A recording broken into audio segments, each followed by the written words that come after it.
Is Lyft and Uber truly flexible? Well, in some ways, yeah, that's one of the best benefits of being an Uber driver and a Lyft driver.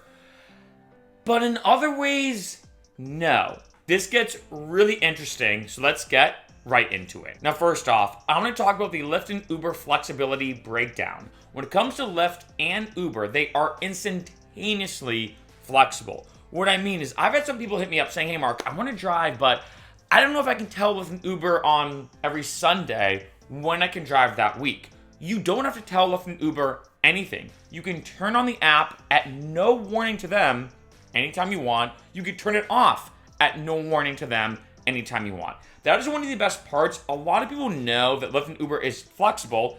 I'm going to put that in quotation marks, though. I'll get into that a little bit later in this video. A lot of people know it's flexible, but they don't know it's instantaneously flexible. There's been some times where I was driving, and I'm like, you know what? There's actually a big event going on, or I feel like going out. I just finish my last ride, turn off the app, I go out. Let's say it's a random Saturday night, and I'm like, you know what? I was going to go out, but I don't feel like going out anymore. Boom, I just turn on the app, I'm good to go. It is truly instantaneously flexible.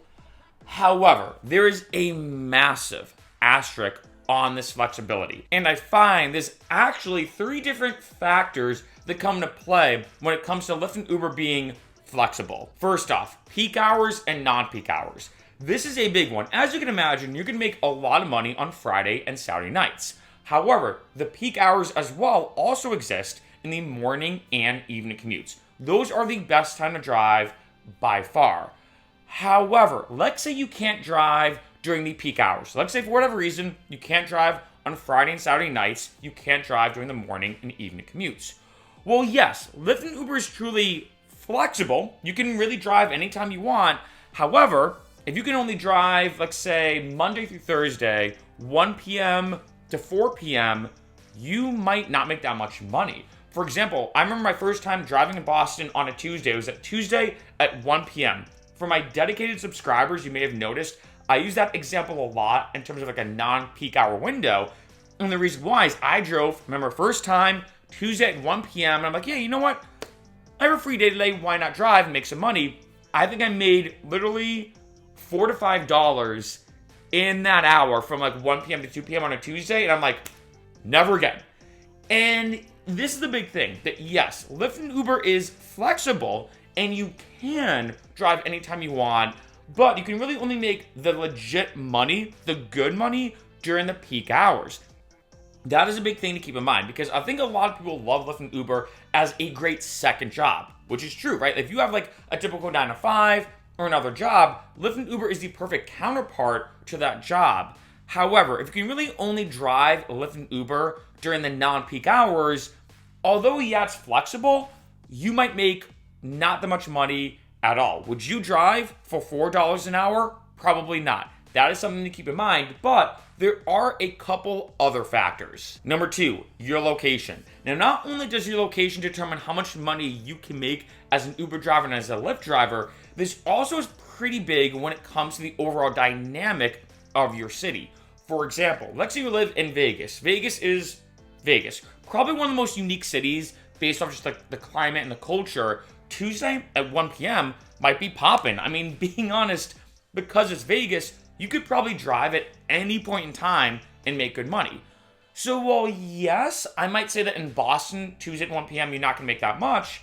In Vegas, you can actually probably make a lot of money Tuesday at 1 p.m. This depends city to city. For example, maybe in your city, in your area, for whatever reason, during the day, maybe a lot of people take Lyft and Uber to go to lunch. Maybe your area has a lot more activity during the day, and therefore you can actually make a good amount of money. So although, yes, maybe you're driving during a non-peak hour, you still might be able to make a lot of money. Number 3, which is a big one a lot of people don't think about, and it seems kind of random when you talk about the flexibility of being a driver, and that is being an independent contractor versus employee. Now, this has been a big topic of discussion in different states here in the United States. Different countries, even different continents, are now looking at different rules when it comes to being a rideshare driver. The reason why this is unbelievably relevant when it comes to it being flexible is this. For most clauses, under you becoming an employee, you have to have a minimum hourly guarantee. So let's say, and I'm just making numbers up, let's say in your area, you actually become an employee. You're not an independent contractor anymore. They might say, hey, you know what? Your minimum hourly guarantee is $15 an hour. That means no matter what, if you drive and you get no rides, you're still making $15 an hour. Well, in my opinion, the whole flexibility part of Lyft and Uber becomes a lot more legitimate. Because I remember this is years ago. This is like in 2015. Uber and Lyft used to have signs in Boston that said, oh, minimum 20 an hour, no matter what. Be completely flexible. And it's like, well, during the peak hours, yeah, you're not wrong. But Tuesday at 1 p.m. or Wednesday at 2 p.m. or whatever, not really. You can make 20 an hour Wednesday at 2 o'clock in the afternoon? Absolutely not. You might make $4 or $5. However, if let's say they become employees and the minimum hourly guarantee is now $15 an hour, well, that's actually a lot more legitimate. If you want to drive Tuesday at 1 p.m., who cares if you don't get any rides? You're still making $15 an hour. I mean, if anything, you're probably going to save more money by not putting the wear and tear on your car, not having to, get more gas, etc., etc.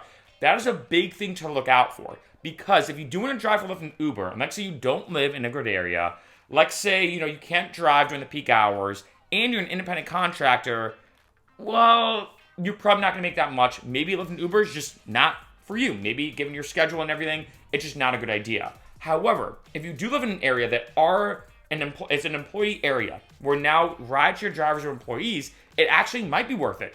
Even if it's a non-peak hour, even if your city's not the best equipped for, let's say, Tuesday at 1 p.m., hey, you're getting that minimum hourly guarantee, and if that works well for your budget, why not drive?